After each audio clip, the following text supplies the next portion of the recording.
ತುಂಬಾ ದಿನ ಆಗಿತ್ತು ಫ್ಯಾಮಿಲಿ ಜೊತೆ ಎಲ್ಲೂ ಹೋಗಿರ್ಲಿಲ್ಲ, ಅದಕ್ಕೆ ಅಂತ ಇವತ್ತು ಧಾರವಾಡ ಕಡೆ ಹೊರಟೆ.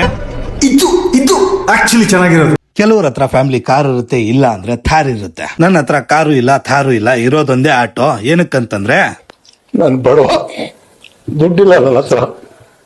ನಮ್ಗೆ ಫ್ಯಾಮಿಲಿ ವೆಹಿಕಲ್ ಅಂತಂದ್ರೆ ನಮ್ಮ ಆಟೋನೆ. ಅದಕ್ಕೆ ನನ್ನ ಹೆಂಡತಿ ಮಕ್ಕಳು ನಮ್ಮ ಅಮ್ಮನ್ನ ಹಾಕೊಂಡು ಸೀದಾ ಹೊರಟೆ. ಹಂಗೆ ದಾರಿಲಿ ಹೋಗ್ತಾ ಇನ್ನೊಂದು ಆಟೋ ಕಾಣಿಸ್ತು. ಅವರು ಕೂಡ ಹಾವೇರಿಗೆ ಹೋಗ್ತಾ ಇದ್ರು. ಆಟೋದಲ್ಲೇ ನಮಗೂ ಕಂಪ್ನಿ ಸಿಕ್ಕಂಗ್ ಆಯ್ತು ಅಂತ ನಾನು ಅನ್ಕೊಂಡು ಹೋಗ್ತಾ ಇದ್ದೆ. ನೋಡಿದ್ರೆ ಕಣ್ಣು ಕಾಣದಂಗ್ ಮಾಯ ಆಗ್ಬಿಟ್ರು.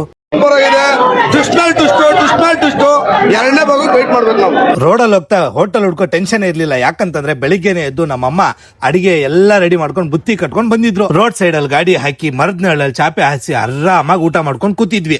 ಸರಿ ಟಿಫಿನ್ ಏನೇನ್ ತಂದಿದ್ವಿ ಅಂತ ತೋರಿಸಿಲ್ಲಲ್ಲ. ಚಿತ್ರಾನ್ನ, ಎಗ್ ಬುರ್ಜಿ, ಪಾಯಸ, ಚಪಾತಿ ಮತ್ತೆ ಚಿಕನ್ ಸಾರು. ಇಲ್ಲೋಡಿ ನಮ್ ಚಿಕ್ಕ ಸಾಹೇಬ್ರು ಅವರೇ ವಿಡಿಯೋ ಮಾಡ್ತೀನಿ ಅಂತ ಕ್ಯಾಮ್ರಾ ಹಿಡಿತಾ ಇದ್ರು. ಕೊಡ್ಬೇಕಂತೆ ಅವ್ರ ಕೈಯಲ್ಲಿ ಕ್ಯಾಮ್ರಾ. ಗಾಡಿಗೆ 1 ಅವರ್ ರೆಸ್ಟ್, ಬಾಡಿಗೂ 1 ಅವರ್ ರೆಸ್ಟ್ ಕೊಟ್ಟು ಆಮೇಲೆ ಗಾಡಿ ಎತ್ಕೊಂಡು ಹೊಟ್ಟೆ. ಏನು ಇವನು ಸ್ಪೆಕ್ಟ್ ಹಾಕೊಂಡು VIP ಫೀಲ್ ಕೊಡ್ತವನೆ ಅಂತೀರಾ? ಇದೆಲ್ಲ VIP ಫೀಲ್. ಇಲ್ಲೈತೆ ನೋಡಿ, ಕಾರ್ ಅವರು 100-200 ಟೋಲ್ ಕೊಡ್ತಿರುವಾಗ ನಾವು ಮಾತ್ರ VIP ಎಂಟ್ರಿ. ಆಟೋಗ್ ಟೋಲೇ ಇಲ್ಲ.